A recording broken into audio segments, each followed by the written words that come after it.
Existe uma infinidade de métodos contraceptivos, alguns são muito eficientes, outros são mais desvantajosos e é sobre isso que eu quero conversar com vocês nessa aula.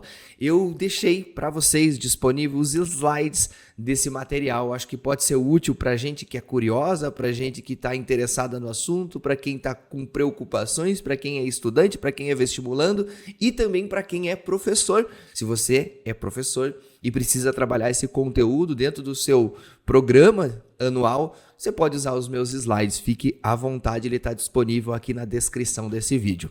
Mas vamos lá, eu me chamo Guilherme, eu sou professor de Biologia e te convido, vem comigo.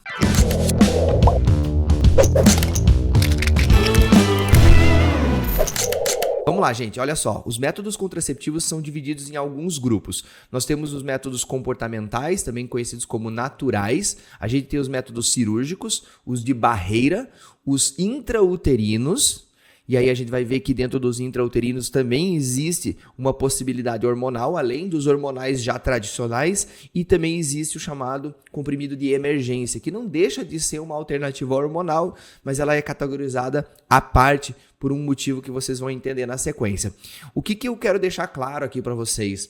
A gente tem muita coisa em termos de métodos contraceptivos. Não dá para eu ficar detalhando cada um deles assim a fundo. Até porque tem coisas que são meio impraticáveis assim, e que não vale a pena a gente perder muito tempo. Mas está tudo aqui no nosso material. Aquilo que é relevante do ponto de vista hormonal, cíclico, aquilo que é relevante com relação à sua proteção, eu vou trazer aqui. E aí tem uma outra coisa que eu preciso alertar vocês. Em todos esses métodos eu pesquisei, ou para todos eles eu pesquisei, o índice que temos de eficiência do método. E aí, para a maioria deles, a gente tem a eficiência comum, a corriqueira, aquilo que acontece com a população em geral, e também o índice de eficiência caso ele tenha uma aplicação perfeita, o que é muito difícil. E a gente vai explorar isso dentro desses métodos todos. Vamos começar com os comportamentais, então, os naturais, e vamos para o primeiro deles, que é muito utilizado, que é o método da tabelinha. Ele é muito utilizado e também muito utilizado por pessoas que acabam engravidando. A tabelinha é excelente para quem quer engravidar, seja porque você consegue descobrir qual que é o seu período fértil e assim ter relações num período que você aumente as suas chances de gestação, tanto por pessoas que acidentalmente engravidam usando a tabelinha, porque ela não é segura de maneira plena. Esse método também é conhecido como Ogino-Naus. Ogino-Naus por quê? Porque a gente tem um cara lá na década de 1920, um japonês chamado Keisako Ogino, e um outro cara chamado Hermann Naus, um alemão. Os dois eram ginecologistas e na mesma época elaboraram essa tabelinha de maneira independente. Um não sabia do trabalho do outro. E aí a gente atribui aos dois o método de tabelinha. No que consiste isso? Você calcular o seu período fértil. Como que a gente faz isso? Eu já vou mostrar para vocês, tá? A gente calcula com base na frequência da sua menstruação. O ideal é que a gente registre esses ciclos por pelo menos 6 meses para saber se o seu ciclo é regular ou não, para saber se ele tem 28 dias, 29 dias, se tem 30 dias, se tem 31, ou se ele oscila demais, às vezes vai ser 27, às vezes vai ser 32. Então é importante que a gente tenha essa noção a respeito do calendário cíclico da mulher e aí depois disso a gente consegue usar o método de tabelinha. A eficácia da tabelinha fica entre 75% a 87% no uso típico, em pessoas que querem usar ela da maneira correta, mas vamos lembrar que existe muita alteração, especialmente em mulheres mais jovens, a gente tem ciclos muito irregulares, e aí por isso essa eficácia pode baixar bastante, 75% eu acho uma eficácia bem baixa, para falar bem a verdade. E se a gente tiver um uso perfeito da tabelinha, em mulheres hiperreguladas, ela chega até 91%, o que também não é um índice tão alto assim, embora 91% pareça, né, ser muito alto. Qual que é a grande desvantagem? A gente tem alta possibilidade de erro, em função normalmente de ciclos irregulares e, obviamente, ela não protege contra infecções sexualmente transmissíveis. E aí a gente pode ter falhas, né? Em função de variações hormonais. As mulheres têm muitas oscilações hormonais decorrentes de outros processos externos e isso influencia também no método de tabelinha. Agora, a tabelinha é importante, tá, gente? Importante também para quem está fazendo vestibular, é importante você saber calcular o seu período fértil. É importante para a vida, para os meninos, para as meninas, é importante para saber quando é que vem a TPM, quando é que vem a menstruação. Então vamos conhecer como é que funciona a tabelinha. Vamos lá, imagine uma mulher que após verificar e marcar todos os seus inícios de menstruação, ela percebeu que o seu ciclo é um ciclo estável de 28 dias, que é o considerado típico. Não é, né, aquilo que ocorre com todas as mulheres, mas o ciclo considerado padrão ele tem 28 dias. O primeiro dia desse ciclo é o início da menstruação. E aí começa já os primeiros problemas. Por quê? Porque as mulheres, em geral, não sabem exatamente qual que é o primeiro dia da menstruação. Porque no primeiro momento, quando a pessoa começa a sentir a menstruação, ela vai sair um pouquinho só de menstruação. Começa a ficar o papel higiênico mais rosado, quando vai fazer xixi e limpar, ou às vezes a pessoa percebe que tem um pouquinho, né, já de fluxo acontecendo e pode usar um absorvente mais fininho, mas logo em seguida, depois disso, vem o grande fluxo. E é esse dia que é o primeiro. Quando a gente fala assim, menstruou para valer, esse é o dia 1 do período chamado de ciclo menstrual. Esse dia, a partir desse dia de grande fluxo, a gente vai ter mais ou menos 4 ou 5 dias de menstruação. Tá? Os primeiros 3 dias com fluxo mais intenso, o quarto dia já um fluxo mais residual e o quinto dia um fluxo bem residual, bem leve. Como é que a gente calcula essa tabelinha? Então, considerando que você menstruou hoje, sei lá, dia 15 de agosto, você vai contar a partir de hoje 14 dias. Então você vai contar aqui, ó, dia 14, dia 15, 16, 17, 18, 19, 20, dia 21, dia 22, 23, 24, 25, 26, 27. Então no dia 27 de agosto, 14 dias após o início da menstruação, a mulher vai estar ovulando. Olha aqui a minha legenda. Então esse é o momento da ovulação. E aí a gente conta 5 dias antes dessa ovulação e 1 dia depois. Uma vez a gente tinha tabelinhas em que isso se prorrogava. Tá? A gente colocava mais do que 14 dias, botava 15, 16 e 17. Por que a gente não usa mais isso? Porque a gente está trabalhando aqui com uma tabela de um ciclo regular, tá, gente? Em geral, o ovócito ele vai se degenerar em cerca de 24 horas. Então, ele não vai se estender para o 16º dia, 17º dia. Todas as tabelinhas em que a gente tem algo além desse 15º dia, onde a gente pega mais 3 dias para frente, onde esse período fértil é estendido, isso já é considerando ciclos que podem variar e ficar mais longos, tá? Porque o que acontece? A ovulação sempre vai rolar 14 dias antes da menstruação. Se o teu ciclo tiver 40 dias, vai ser 14 dias antes da menstruação. E 14 dias, se for bem reguladinho, depois do início da menstruação também. Então, todo este período aqui é chamado de período fértil. E notem, no dia 9, né, considerando aqui, né, que dia que era aqui, nem lembro, mas no dia 9 do nosso ciclo, existe 5% de uma relação gerar uma criança, uma relação sem uso de preservativo, com o coito interno, tá? E aí a ejaculação interna, perdão, e aí nós temos aqui dia 10, 8%, dia 11, 15%, dia 13, 30%, e esse é o dia mais fértil de todos. Não é o dia da ovulação. O dia mais fértil de todos é um dia que antecede a ovulação. Por quê, prof? Porque os espermatozoides já estão esperando o ovócito sair. Eles já estão lá nas tubas uterinas, no local onde vai rolar a ovulação, esperando o momento chegar.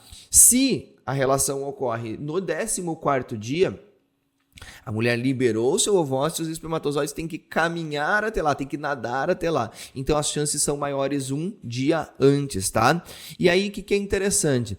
A partir do momento que a mulher não foi fertilizada, não houve uma fecundação, a gente começa a registrar no corpo da mulher gradativamente uma queda do nível de progesterona e estrógeno, e essa queda se torna bastante acentuada no 26º, 27º e 28º dia, e isso caracteriza a TPM. A TPM é uma queda da progesterona e do estrógeno que causa aquele estado depressivo temporário na mulher. Maravilha, vamos passar para o próximo. Método da temperatura basal. Eu sinceramente não conheço uma pessoa que faça esse método contraceptivo. mas ele funciona. E, inclusive, funciona melhor do que da tabelinha. 98% de eficácia, né? E dependendo aí da regularidade, da precisão na medição. Como é que funciona? Gente, olha só. Em função do aumento do nível de progesterona, a mulher após a ovulação, olha só, ela vai ter um aumento da temperatura do corpo dela de cerca de 0,2 a 0,5 graus Celsius. Então, no que consiste esse método da temperatura basal? A pessoa todo dia, ao acordar, bota o termômetro e mede a temperatura. Tá lá 36 graus e meio, todo dia, tá certinho, tá certinho. Bom, aconteceu de aumentar a temperatura, aumentou 0,2, aumentou meio grau. Opa, quer dizer que a mulher já ovulou. E se ela já ovulou, um dia depois, cara, é só ter relações depois dessa ovulação. 2 dias depois já começa a ter as relações sem uso de preservativo, a chance de engravidar é muito pequena. Mas assim, isso considerando ciclos bem regulados, né? Mas se você está medindo, você sabe quando é que ovulou, sobe a progesterona, sabe que a ovulação aconteceu no dia anterior, espera 2 dias e começa a ter relação. Só que qual que é o grande problema, né, desse método da temperatura basal? É que para ele funcionar bem, você tem que se privar de relação sexual desde o início da menstruação até 2 dias depois da ovulação. Então vamos lá, desde o dia 1 até o dia 16. Restam então 12 dias dentro do teu ciclo para ter relações tranquilamente sem uso de preservativo. 12 dias em 28. Isso é uma desvantagem e tanto, né? Funciona, mas você vai se privar até ovular, daí espera 2 dias, aí tem relação. Isso não faz nem sentido, né? Às vezes você conhece alguém, pô, foi legal, rolou um negócio aí, peraí, deixa eu olhar como é que tá a minha temperatura corporal hoje de manhã. Sei lá, né? Tudo bem, vamos lá. Tem o terceiro método, que é o chamado método do muco cervical, ou o método Billings, também desenvolvido aí por um ginecologista, tá? Cujo sobrenome era Billings. No que consiste isso? Cara, a gente tem que analisar as secreções vaginais, tá? As secreções vaginais mais naturais, digamos assim, né? As secreções naturais. E aí todo dia a mulher vai lá e encosta lá na sua vagina e ver como é que está a consistência da secreção. Se ela estiver ausente, provavelmente você está bem fora do período fértil. Se você percebe assim um pouquinho de secreção, mas ela não é muito liguenta, tá? Ela não é muito elástica, provavelmente você está no início do período fértil ou no período ainda infértil. Se ela começa a dar um pouco de liga, você está entrando no período fértil. Agora, quando ela tem bastante elasticidade, aí você está de fato dentro do período mais fértil do teu mês, tá? Então ela tem bastante elasticidade, uma secreção de uma cor de clara de ovo, tá, gente? Para quem não sabe, ela não tem cheiro ruim, ela não tem uma coloração, ela é transparentezinha, puxada por um esbranquiçado, bem liguenta na consistência de uma clara de ovo, e isso indica que a mulher está prestes a ovular. Inclusive, né, quando ela tem um pico dessa secreção, né, o pico do muco cervical. O que é o muco cervical? O cérvix é a parte mais de baixo ali do útero, a região do colo do útero, e ali tem como se fosse um muco fazendo um tampão para não entrar nada dentro do útero. Quando a mulher está em período fértil, esse tampão ele se desfaz e ele sai na forma desse muco cervical em grande quantidade, que facilita a entrada dos espermatozoides, tá bom? Então, funciona bem. Tá? Você vai ficar monitorando. Depois que passou 2 dias após esse momento assim do ápice do muco cervical, você sabe, opa, já passou a ovulação, já passou o período aqui que eu teria chance de engravidar, e esses próximos 12 dias que você tem no seu ciclo, eles são mais tranquilos, eles conseguem evitar com bastante eficácia aí a concepção. Aí é a mesma coisa com relação àquilo que a gente viu antes, desvantagens de não prevenir aí as STs, alterações hormonais dificultam a percepção desse muco, enfim, né? Aí vamos lá, método sintotérmico. O que é o método sintotérmico? É você juntar as 3 coisas que a gente viu até agora. Você juntar a questão do uso de uma tabelinha, você analisar a temperatura e você analisar o muco cervical. Quando você junta essas 3 coisas para fazer uma análise de fato mais criteriosa do seu período fértil, conhecendo o seu corpo, aumentam-se as chances, dependendo da disciplina da pessoa, nesses registros. Não acho que é uma coisa muito prática. Se já não é prático você ficar analisando todo dia muco cervical, se não é prático você ficar todo dia monitorando a temperatura e ainda cuidando da tabelinha, você vai ter que juntar essas 3 coisas para fazer uma análise mais completa. Não sei se é uma coisa muito viável, né? Me parece que o uso do preservativo é muito mais simples. Tá? Exige treinamento, disciplina, pode ser mais difícil para pessoas com rotina muito irregular. Eu não sei se vocês estão ligados, até prática intensa de exercícios físicos pode mudar a sua questão hormonal, muda como o teu corpo responde ao seu ciclo. Então, não sei se é uma coisa muito eficiente, embora, né, se a pessoa for muito rigorosa, muito rigorosa, certinha, ela pode ter uma eficiência bem alta, o que é bem difícil, né? Aí vamos para um dos métodos que talvez seja também um dos mais usados, né? E os que mais engravidam. Aqueles que são os mais usados é os que menos funcionam. É uma coisa incrível, né? O coito interrompido. O que é o coito? É o ato sexual, é a penetração em si. Então, você interrompe essa penetração antes que ocorra o processo ejaculatório. E aí, o rapaz lá, o parceiro, tá? Durante o ato sexual, ele sente que vai ejacular e ele retira o pênis para que não ocorra a deposição do esperma dentro do canal vaginal da mulher. No que isso é problemático? Primeiro que ele não depende de você, depende do parceiro. Então, depende de um terceiro na história aí que, cara, você não tem como controlar. Às vezes a pessoa pode ejacular um pouquinho e daí tirou depois, né? Às vezes a pessoa não percebe, de repente, né, se atrapalhou ali nos pensamentos e ocorreu um negócio sem o coito. Então, a eficácia dele é bem baixa, tá, gente? Professor, mas 78% é alto ainda. Eu não considero, né? Mas eu acho uma eficácia muito baixa. Isso no uso típico. E aí, claro, se a gente juntar a tabelinha com a temperatura, com o muco cervical e evitar, aí a chance vai lá em cima. Mas, assim, é muito desvantajoso, né? E temos que lembrar também que existem espermatozoides no chamado líquido pré-ejaculatório, que é um líquido de lubrificação da uretra, liberado lá pela glândula de Cooper, tá? Então, esse líquido pré-ejaculatório pode conter alguma quantidade de espermatozoides e mesmo sem a pessoa ter ejaculado, ela pode promover, sim, uma gestação. E isso é um pouco controverso, tá, gente? Porque o que acontece?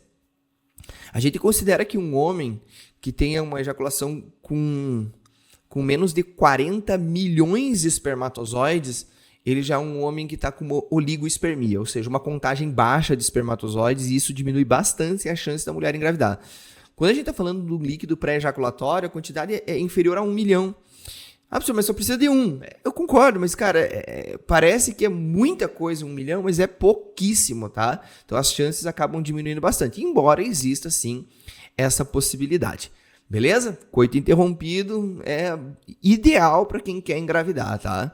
É o método contraceptivo mais usado para quem quer engravidar, porque, pô, não funciona. Mas vamos lá. Vamos para os métodos cirúrgicos, esses sim funcionam muito bem, mas normalmente não aconselhado para pessoas que não têm filhos ainda ou pessoas muito jovens. No que consiste uma vasectomia, gente? A vasectomia é cortar vasos, os canais deferentes, tá? Então, a partir dos testículos, lá temos essa região chamada de epidídimo, e é daqui que vão saindo os espermatozoides. Você vai lá e corta os canais deferentes antes que eles encontrem lá com a vesícula seminal e depois sejam eliminados, tá? Então, a vasectomia é muito eficiente. Ela é um processo cirúrgico bem pouco invasivo, perto de outras cirurgias, né? Então, ela funciona muito bem. A pessoa tem uma recuperação também muito rápida e tem uma eficácia superior a 99%. Professor, por que a gente não pode dizer que é 100%? Porque não existe método com 100% de eficácia, tá, gente? O único método com 100% de eficácia é a abstenção. É você não ter relações sexuais. Aí a chance de fato é 0. Não existe chance da mulher engravidar ou do cara engravidar a mina. Não existe chance se não existir relação sexual. Mas fora isso, alguma chance sempre vai ter. Embora da vasectomia, assim, vamos dizer que ela é bem próximo do 100% de eficiência, tá? Aí temos algumas desvantagens. A pessoa pode ter, como uma cirurgia, alguma dor, alguma irritação, processos inflamatórios, né? Pode, em casos muito raros, né? A gente também tem infecções. Essas infecções, elas podem se agravar, né? Não é uma coisa muito usual, porque a cirurgia é, como eu disse, bem pouco invasiva. Mas tem a questão do arrependimento. Muitas vezes a pessoa, sei lá, tem 2 filhos, resolve fazer uma vasectomia, mas se separou e aí conheceu uma outra pessoa e essa outra pessoa também quer ter filhos e a pessoa também tá na vibe, queria ter mais um filho e daí não tem muito o que fazer. Embora a gente tenha uma cirurgia de reversão, ela não funciona muito bem, tá? E mesmo com a tentativa lá de recanalizar e fazer e juntar, muitas vezes essa pessoa vai ser estéril e não tem como evitar isso, tá? Não protege, obviamente, contra as ISTs. Essa é a vasectomia, o corte dos canais deferentes. Aí nós temos a laqueadura tubária, tá? Ou ligadura de trompas, como chamavam antigamente. Agora não chamamos mais de trompa de falópio, a gente chama de tubas uterinas, que é o mesmo rolê ali da vasectomia, só que ao invés de cortar canais deferentes no homem, a gente corta as tubas uterinas. Já é uma cirurgia bem mais invasiva e ela normalmente é feita junto com a cesariana, quando a mulher tem interesse. Então, vamos lá, a pessoa já tem 2, 3 filhos e ela vai fazer um parto cesáreo e ela resolve dizer assim, cara, tá bom já, não quero mais ter filhos, e ela já orienta o obstetra lá, orienta a pessoa responsável por fazer a cirurgia já da laqueadura e normalmente é feita dessa forma. A vasectomia é muito mais simples, tá, gente? Então, homens, deixem de preconceito. O cara vasectomizado, ele não perde o desejo sexual, não diminui produção de progesterona, ele não perde libido, ele não perde ereção, nada disso. E a cirurgia é bem mais simples do que a laqueadura tubária, tá? Então, normalmente as mulheres não optam pela laqueadura se elas não vão fazer a cesárea junto, porque é uma cirurgia, vai ter que abrir, sabe? Um processo cirúrgico um pouquinho mais delicado, digamos assim. Também com uma eficiência muito alta, né? E as desvantagens são possíveis complicações cirúrgicas, tá? Então, existe sempre algum risco em qualquer tipo de cirurgia, seja com relação à anestesia, com relação à infecção, né? Com processos inflamatórios. Então, tudo isso é risco cirúrgico que existe até para você tirar um siso, tá? E ela é irreversível também na prática e, obviamente, não protege contra as ISTs. Aí vamos lá para os de barreira aqui. A gente começa a entrar naquilo que realmente funciona, é prático e é aquilo que vocês têm que prestar bastante atenção. Preservativo masculino, a famosa camisinha masculina. Aqui está a nossa camisinha masculina. Beleza. A camisinha, pessoal, é uma capa fina de látex ou de poliuretano que reveste o pênis ereto. E, obviamente, ele funciona como uma barreira. Ele não deixa os espermatozoides chegarem dentro do corpo da mulher. Agora, olha só que interessante. O uso típico da população da camisinha causa uma eficiência de 82%. Isso é assustador. Quando eu peguei esses dados vieram lá do FDA. Não é FDA, falei um negócio errado. Esqueci lá, Anvisa dos norte-americanos. Esqueci lá o nome do negócio. Depois coloque aqui nos comentários para mim, por favor. Eu peguei esse dado de lá, o CDC. Tá? É isso aí. Né? CDC? Enfim, depois vocês colocam aqui nos comentários. Eu peguei esses dados e eu fiquei assustadíssimo. Porque o que acontece? Por mais que a camisinha seja muito eficiente, previne contra ISTs, práticas, cara, você tá na hora lá, só tira a camisinha lá de dentro da carteira e pau, né? E pau. Mas, enfim, né? Mas ela funciona super bem. A maior parte das pessoas usa mal a camisinha. Não sabe colocar direito, especialmente os jovens. Outra coisa que é um problemão. Em geral, o menino, o jovem, carrega a camisinha dentro da carteira. E dentro da carteira fazendo fricção, a pessoa senta em cima, aquece aquela camisinha, atrita aquela camisinha.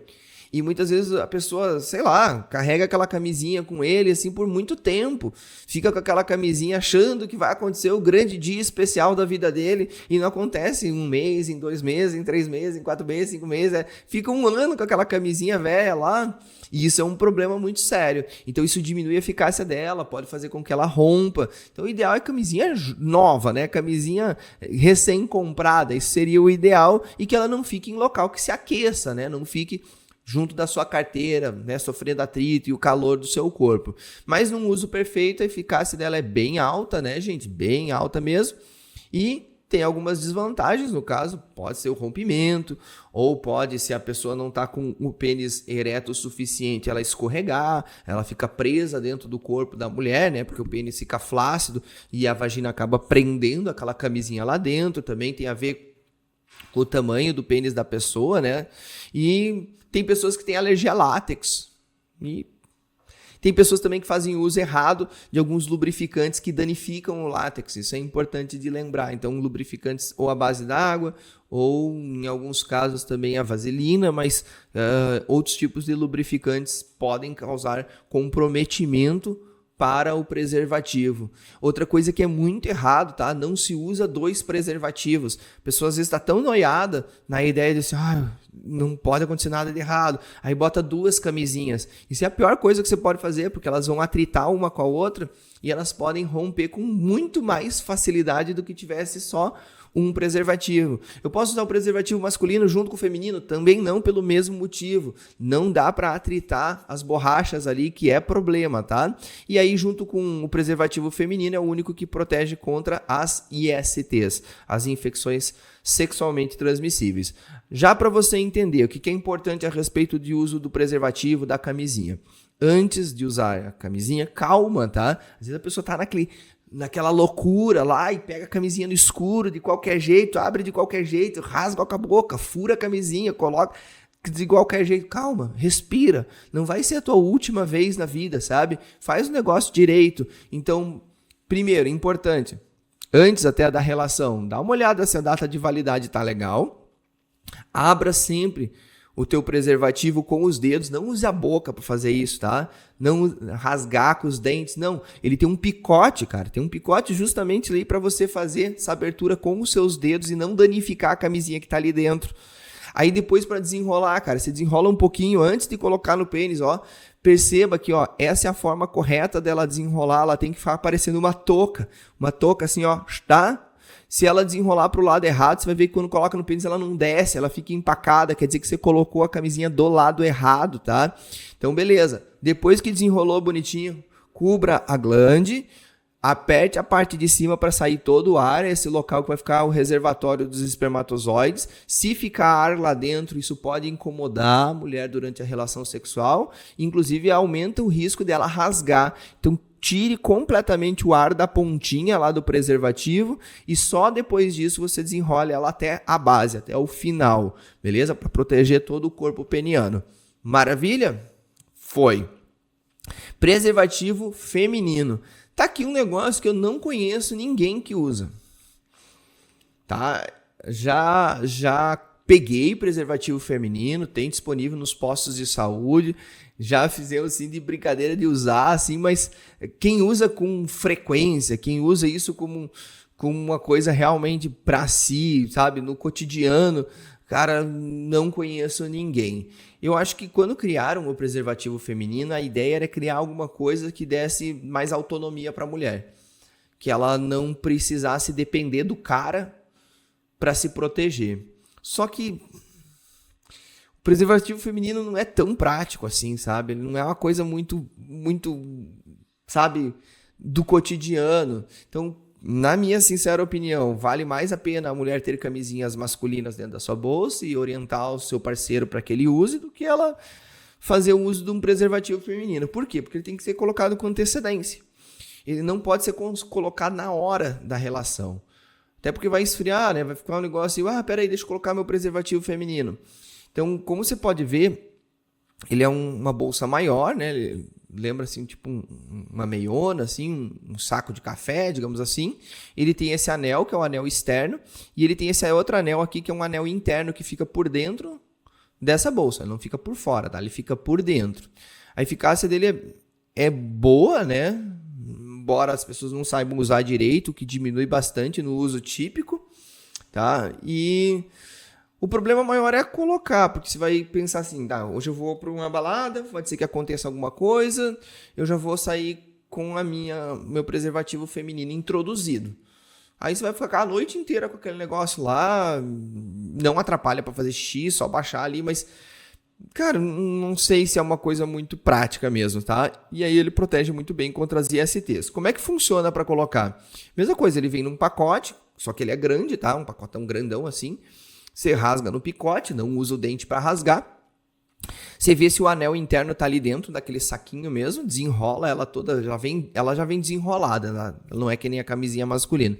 Mas você abre ela é bem lubrificada, ela é cheia de óleo mesmo, assim, bem lubrificada, e dentro ela tem aquele anelzinho interno. Você comprime aquele anel fazendo um 8 com ele, e aí depois você introduz com um dedo só lá dentro da vagina. Como é que faz? Ou você fica acocorada, né, fica, né, com os pezinhos no chão assim e desce como se fosse fazer xixi no meio da rua, ou você pega uma perna e levanta ela bem em cima de uma cadeira, em cima de um vaso sanitário e introduz com o dedo até que você tenha um anel perfeitamente acoplado ao colo do útero.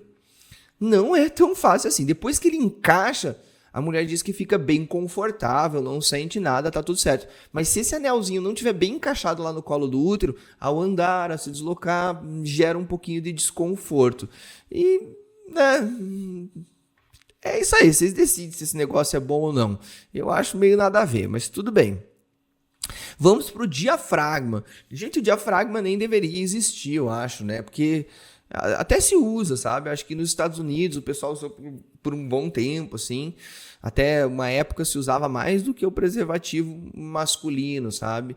Mas no Brasil nunca colou. Basicamente a mesma ideia lá da camisinha, só que sem vir um saco por fora. Então, na camisinha feminina, o anel maior fica por fora e o pênis vai ter que entrar dentro desse saco aqui durante a relação sexual. No caso do diafragma, não. Esse anel ele é colocado, né, esse tampãozinho lá no colo do útero e ele aumenta muito a eficácia dele quando ele é aplicado junto com espermicida. Então, a mulher tem uma pomada espermicida, ela passa nesse anel aqui, normalmente nas beiradas dele, assim, introduz ele lá no colo do útero, ele vai ficar acoplado ao colo do útero e a relação pode acontecer tranquilamente. Ele pode ser colocado com bastante antecedência, assim como o preservativo feminino, ele pode ser colocado até 8 horas antes da relação sexual. Tá? Então, você acha que vai acontecer alguma coisa hoje, às 2 da tarde, coloca lá e vai pro dia, né? Vai que acontece alguma coisa. Mas não é uma coisa prática, né?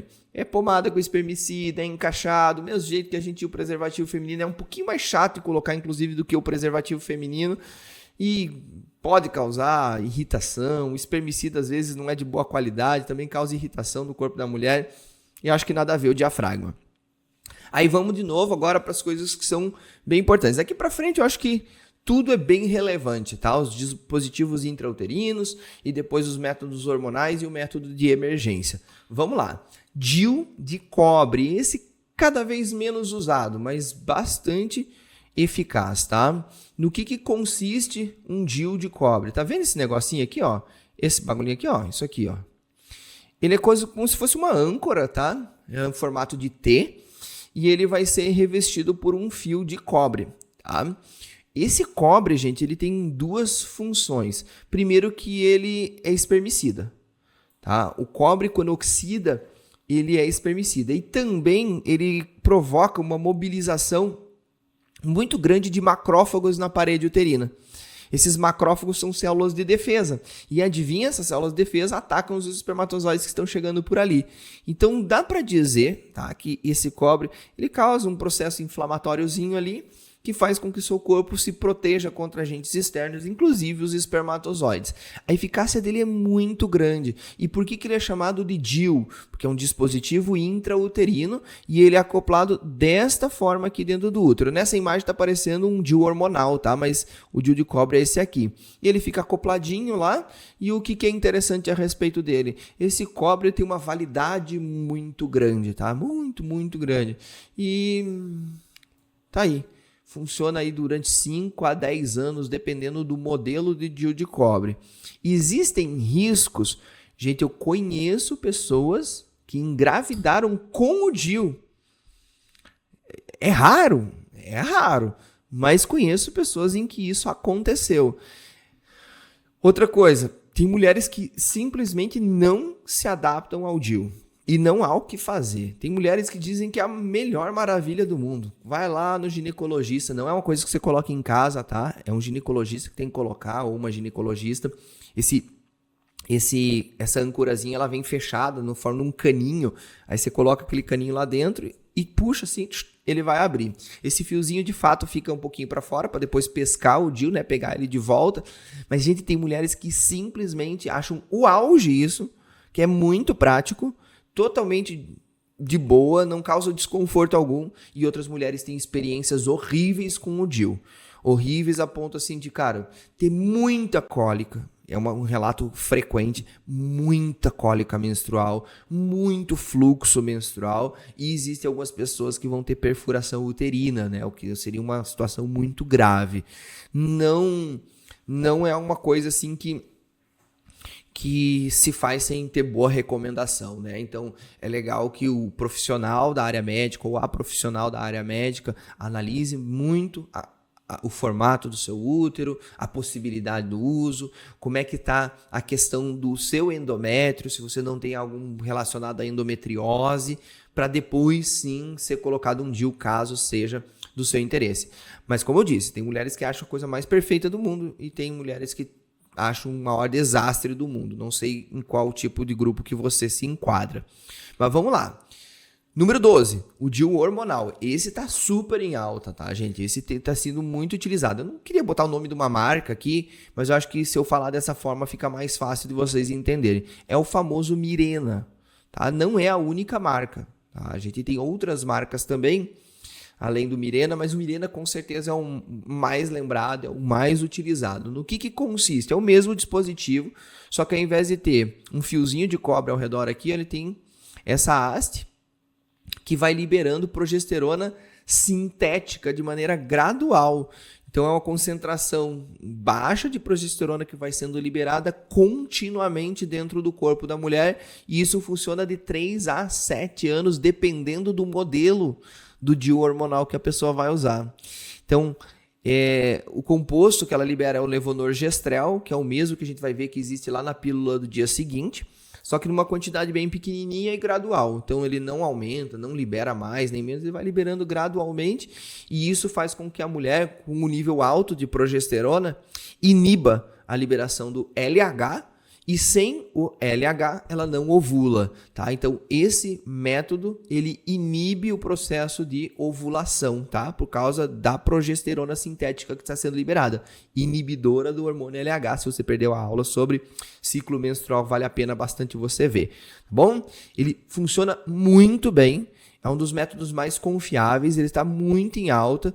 Normalmente ele tem menos danos ou efeitos colaterais comparado com o DIU de cobre, mas também pode dar problema, tá? Então tem mulheres que relatam irregularidade menstrual, especialmente nos primeiros meses. Amenorreia, o que é isso? Amenorreia é menos fluxo, tá? Ah, mas isso é bom. Tá, beleza.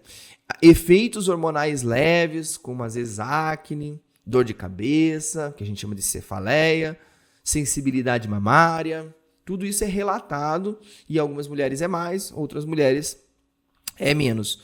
E existe um risco raro também de perfuração ou de expulsão do DIU, que é bem raro, tá? Bem raro mesmo.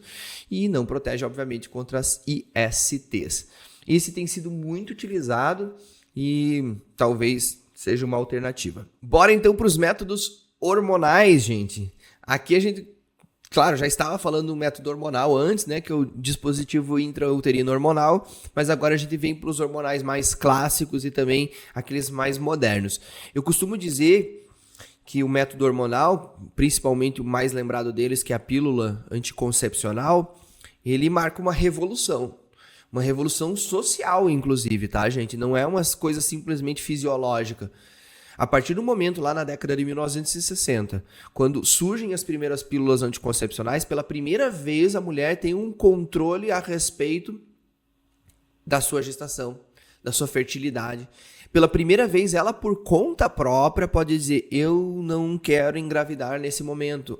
E aí, com isso, a gente tem uma revolução social em que sentido? Uma mulher que consegue não engravidar, ela consegue, às vezes, se dedicar, por exemplo, à academia, fazer uma faculdade, estudar mais, se dedicar a uma profissão, o que era quase impossível para mulheres que antes tinham um filho atrás do outro. Vamos pegar a minha avó como exemplo. Foram 11 filhos, um atrás do outro. De que maneira que essa minha avó poderia ter uma profissão fora de casa? Não existia essa possibilidade. A partir do surgimento da pílula anticoncepcional, lá na década de 1960, começa a se criar a possibilidade de uma vida mais livre para a mulher. E isso é revolucionário sim, não à toa. Essa pílula foi muito combatida por sociedades ultraconservadoras, que achavam que a mulher tinha que ficar em casa para sempre. Tá? Embora hoje a gente tenha muita coisa a debater sobre a pílula e os danos hormonais que ela pode causar no corpo de uma mulher, a gente tem que entender que ela foi sim uma revolução, uma possibilidade libertária da mulher, possibilidade inclusive de girar a economia de um jeito diferente. Até então todos os produtos, todas as coisas, tudo que se vendia, tudo que se consumia para mulheres eram coisas caseiras. A mulher se dedicava a cuidar de panelas, a cuidar de eletrodomésticos, a cuidar das coisas de casa. A partir do momento que surge a pílula anticoncepcional e a mulher se torna mais livre, ela pode consumir outras coisas também. Ela pode investir numa roupa para ir trabalhar, ela pode investir num carro, ela pode investir no seu visual, ela pode investir na sua beleza, por que não? Porque uma vez a mulher só ficava em casa e para quem que ela ia se expor, né? Para quem que ela ia mostrar essa beleza? Então a pílula ela tem um fator histórico muito importante e relevante dentro da nossa sociedade. Mas vamos lá. E aí surgem outras coisas, né? A possibilidade da mulher ser um ente da sociedade mais validado. Embora tenha um monte de questões até hoje, pô, uma mulher uma vez não podia nem votar, né? Vamos pensar como a nossa sociedade era no passado. Mas vamos lá. A pílula anticoncepcional combinada é a mais usada de todas. E o que é esse combinado? Ela combina o estradiol e a progesterona sintéticos, tá? Então, ela tem 2 hormônios combinados ali. Essa é a mais usada de todos. Vamos lembrar que o estradiol, numa carga mais elevada, vai inibir a liberação do FSH, que faz o desenvolvimento folicular, e o LH, que é o responsável pela ovulação. Então, não existe desenvolvimento do folículo e não existe processo ovulatório. Quando ela é usada de maneira correta, ela é muito eficaz. Muito, muito. Quando ela é usada de maneira incorreta, ainda assim ela é bastante eficaz. Então, tem pessoas que às vezes esquecem de tomar um dia, tomam uma pílula em cada horário. Então, o que é importante? Que faça-se um bom uso dessa pílula. Agora, ela tem desvantagens, muitas, e cada vez mais a gente descobre novas desvantagens a respeito das pílulas anticoncepcionais, especialmente aquelas com maior carga hormonal, que foram amplamente utilizadas na década de 80, 90, início dos anos 2000. E aí agora a gente tem pílulas mais brandas, que conseguem fazer um controle bem legal, sem interferir tanto nos hormônios da mulher. Mas vamos lá. Muitas mulheres relatam náuseas, dor de cabeça, sensibilidade mamária, retenção de líquido é uma coisa extremamente comum para quem usa a pílula anticoncepcional. Então a mulher está de boa com o corpo dela, de repente começa a usar a pílula anticoncepcional, percebe uma retenção de líquido e consequentemente aumento de peso, risco aumentado de trombose venosa. Inclusive, tem algumas pílulas anticoncepcionais que são vendidas no Brasil, inclusive as mais vendidas no Brasil, algumas delas são proibidas em vários outros países, a exemplo da Europa, a gente tem muitos países que proíbem algumas pílulas que são usadas no Brasil. Por quê? Porque a carga hormonal dela é muito alta e ela aumenta muito o risco de trombose. Então, mulheres que já têm predisposição para problemas circulatórios, cardiovasculares, tem que fazer um controle legal a respeito do uso dessas pílulas, tem que pegar uma orientação legal com um profissional da área médica. É importante isso. E tem outra desvantagem que eu não coloquei aqui, que também é de praxe, uma queda da libido. Tá? A mulher tem menos desejo quando está sob o uso das pílulas anticoncepcionais. Talvez isso não seja tão perceptível na mulher mais jovem, porque obviamente a mulher mais jovem né? Ela está descobrindo isso ainda na vida dela, mas isso é bem marcante em mulheres a partir dos 25 anos de idade. Beleza? Vamos lá, vamos entender como é que funciona uma pílula anticoncepcional. Em geral, as cartelas vêm com 21 comprimidos ou às vezes elas vêm com 28 comprimidos, só que 7 desses comprimidos são placebo, são comprimidos de farinha. Para quê? Para que você faça um uso contínuo, para que você não tenha que tomar 21, esperar 7, depois tomar 21, esperar 7, tá? Toma 21 dias, espera 7, então você toma direto. Sendo que os 7 últimos vão ser placebo, eles não têm carga hormonal. O que eles fazem? Eles inibem a ovulação, então eles não deixam a mulher ovular, que é o principal mecanismo, digamos, no sentido assim, de anticoncepção. Eles fazem com que a mulher tenha um espessamento do muco cervical, e isso dificulta a entrada dos espermatozoides, então ele impede o processo de fertilização, e eles alteram o endométrio também. Ah, por quê? Porque a progesterona e estrógeno em alta quantidade vão fazer esse endométrio ficar mais esponjoso e aí ele se torna um pouco hostil à fixação do embrião na parede do útero. Então são 3 mecanismos, sendo que o primeiro é o mais importante de todos. E aí eu coloquei, existem cartelas de 21 comprimidos e as de 28 comprimidos. Eu, pessoalmente, embora não seja eu que use, né, eu posso mencionar isso, eu acho que essas de 28 é mais interessante. Por quê?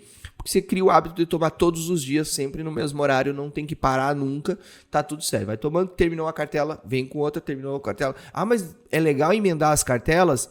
Nesse caso sim, tá? Nesse caso sim, porque as 7 últimas pílulas, elas são de farinha. É só para você manter o hábito, tá bom?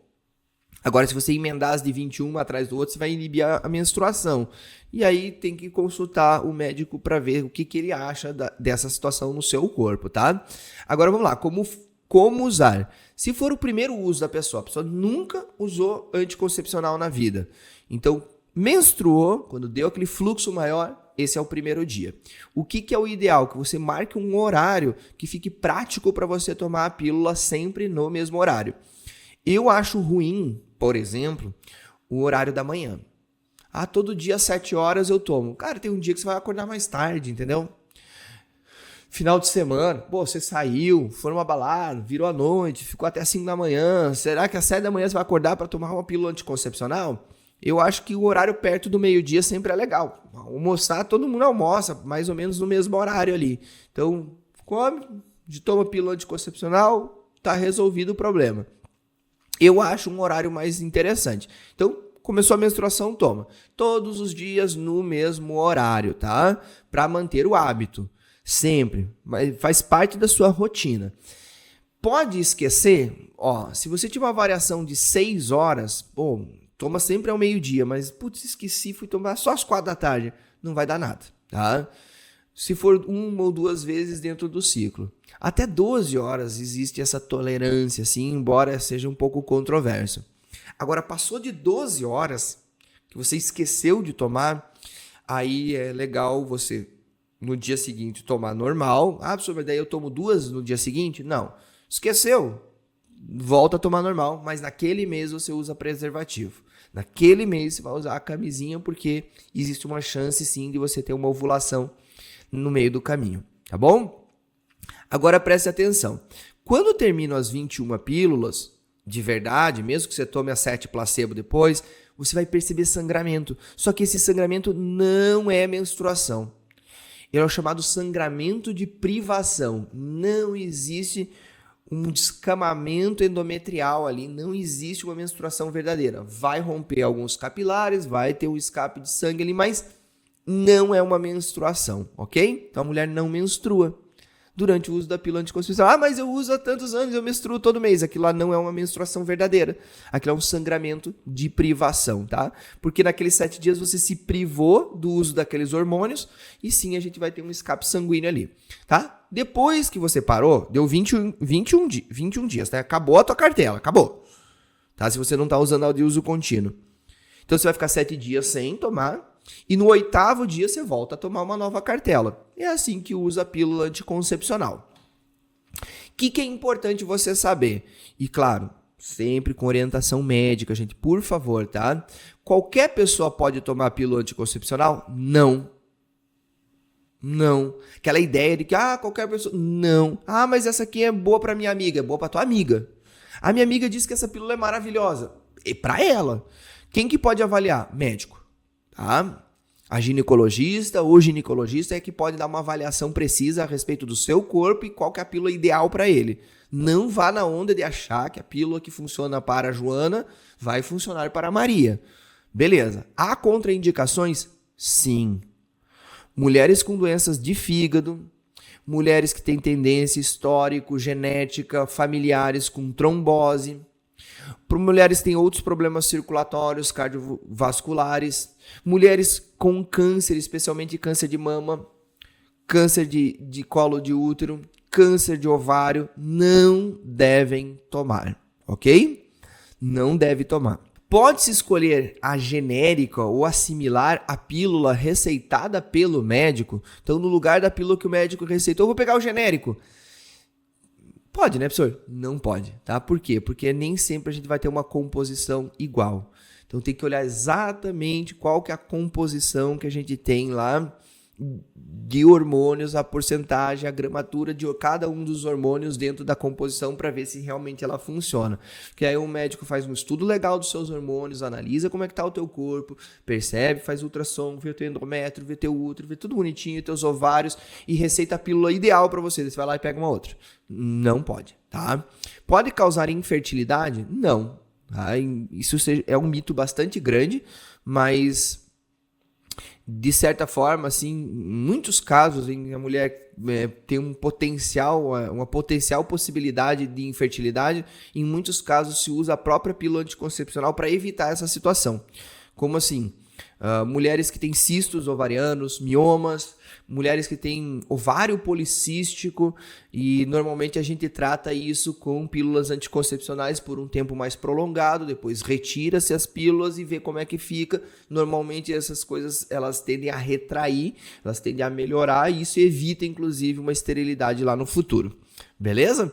Vamos lá. Mini pílula, essa cada vez menos usada. A mini pílula cada vez menos usada e ela basicamente é progesterona. Então a anterior é combinado, estradiol e progesterona. Aqui é só de progesterona. Ela funciona? Funciona mais ou menos. Por quê? Porque ela é muito mais sensível à variação de horário. Se passar de 3 horas do horário que você tinha que tomar, faz enquanto você toma sempre ao meio-dia. Um dia eu tomei às 3h30. A eficácia dela diminui bastante. Tá? Ela normalmente são pílulas de 28 cápsulas, toma-se continuamente.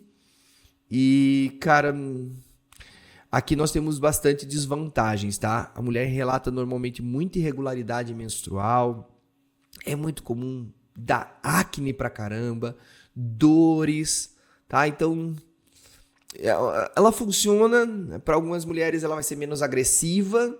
Algumas mulheres se dão muito bem com esse tipo de pílula, mas ela tem que ser muito mais rigorosa. Então, no uso perfeito, a eficácia dela é alta. Mas quem que tem o uso perfeito, né? Olha só, o uso típico das pessoas já joga essa eficácia lá para baixo, né? Aí vamos para os injetáveis. Cada vez mais gente usando os anticoncepcionais injetáveis. Basicamente, é progesterona e estrogênio, né? Ou estradiol juntos, que também vão ter uma liberação lenta dentro do corpo da mulher, né? Uma injeção intramuscular, normalmente no braço aqui, pá, aplicou, e ela fica liberando esses hormônios devagarinho, assim.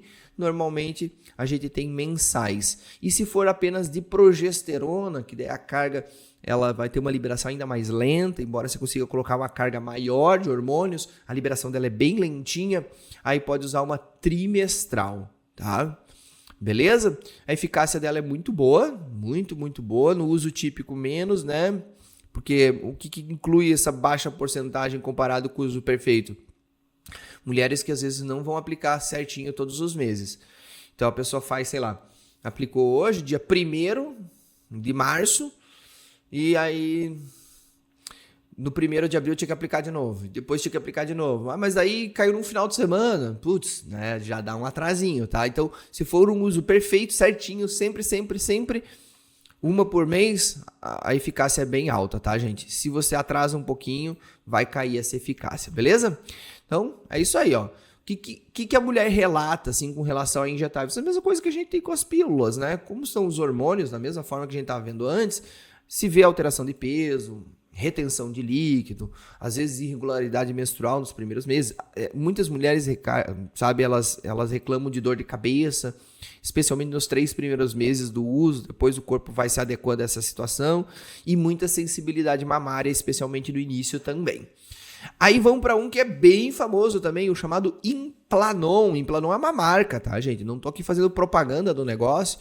Inclusive o Implanon aí, né, tá sendo discutido bastante, muita gente usando de maneira inadequada, mas, enfim, o implante subdérmico nada mais é do que pegar esse bastonetezinho aqui de hormônios e colocar por baixo da pele.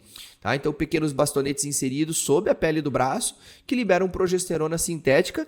Não é o levonorgestrel, é o estonogestrel, que inclusive é uma modalidade de progesterona bem mais branda, com menos efeitos colaterais, tá? E a eficácia é altíssima. O que é interessante desse? 3 anos, gente. Esse é interessante, tá? Porque 3 anos, né? Claro, é uma questão hormonal, cara. Mexer com hormônio de mulher, né? Como a medicina gosta de mexer com hormônios de mulher, mas vamos lá. Ela tem tem muitas vantagens, mas tem algumas desvantagens, né? Irregularidade ou ausência de menstruação. Para algumas mulheres isso é uma vantagem e tanto, né? Dor, tem gente que relata dor, processo inflamatório, mas é muito raro que isso aconteça, né?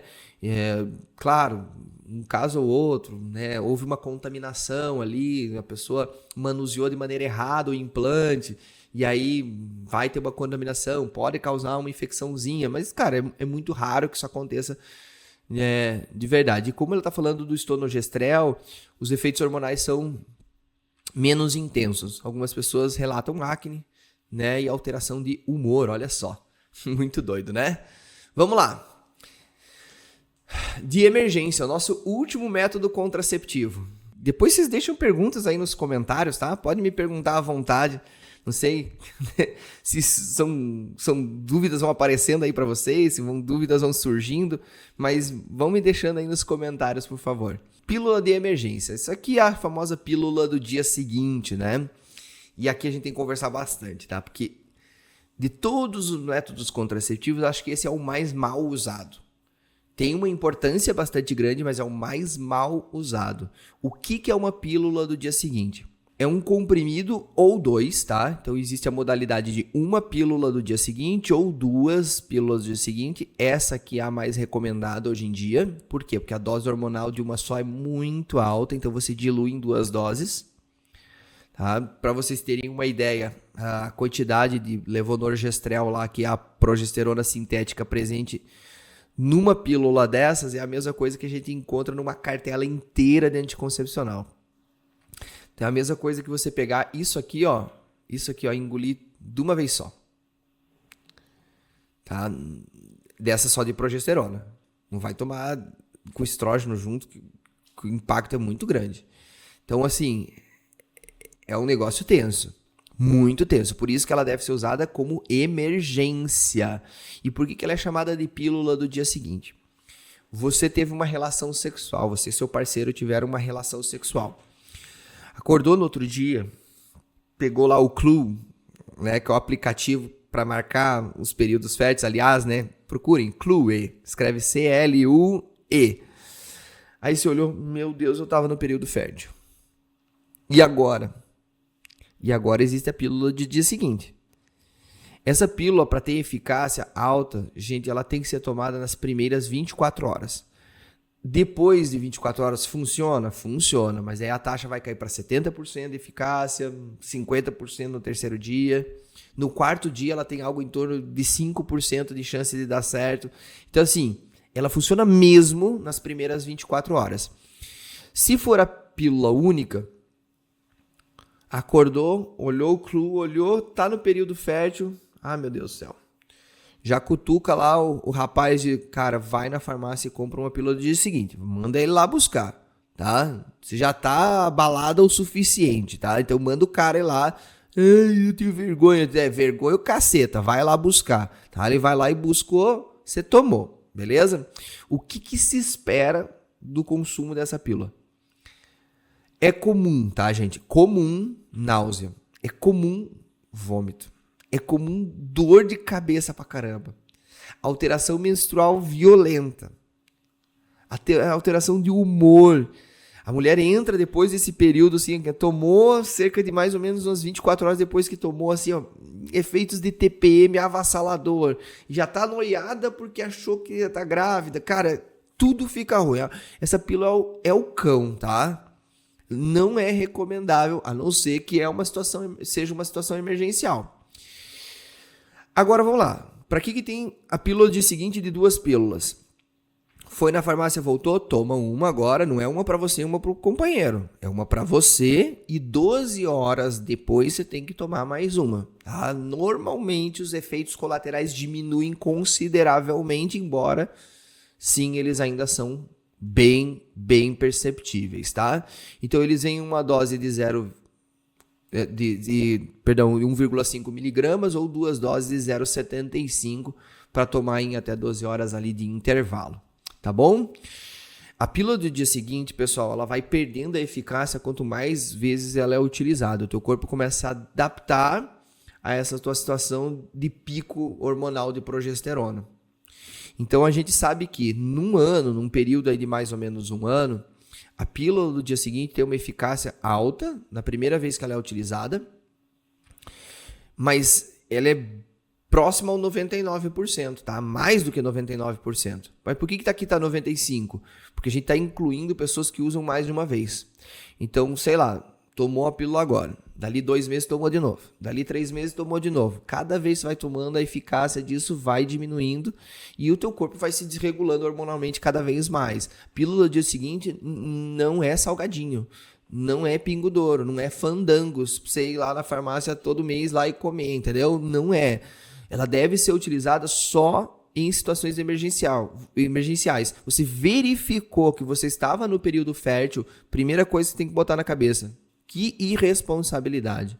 Segundo, vamos resolver isso, tá? Vamos resolver com a pílula do dia seguinte. Prof, como é que ela funciona? Da mesma forma da pílula anticoncepcional. Se a mulher não ovulou ainda, tomou a pílula do dia seguinte, ela impede a ovulação. Se a mulher já ovulou, ela impede a fertilização, ela impede que o espermatozoide chegue até o ovócito e cause a fecundação. Se a mulher já foi fecundada, olha só, ela impede a implantação do embrião na parede do útero. Então são 3 mecanismos de evitar a gestação. Por isso que ela é altamente eficaz, tá? Ela é muito eficaz, mas ela é uma bomba hormonal. A pílula do dia seguinte é uma bomba hormonal. E aí, tomar consciência de que, cara, você tem que ter responsabilidade. Beleza? Prof, ela é considerada um aborto? Não. Pela legislação brasileira, não. Por quê? Porque na legislação brasileira, o que é considerado? A retirada do embrião que já se implantou na parede do útero. Ou seja, se passou 5 dias após a fecundação e o embrião grudou na parede do útero, aí não tem pílula do dia seguinte que faça esse serviço. Ela não funciona para retirar um embrião, porque, afinal de contas, isso seria contra a lei brasileira. Maravilha? Gente, eu espero que vocês tenham curtido essa aula e lembrem-se, né, que o mais importante de todos os métodos contraceptivos é a informação. Então eu espero que vocês estejam informados. Qualquer dúvida que vocês tenham, por favor, coloquem aqui nos comentários. Um beijo do Prof. Gui e fiquem bem. Todo cuidado é pouco. Usem preservativo.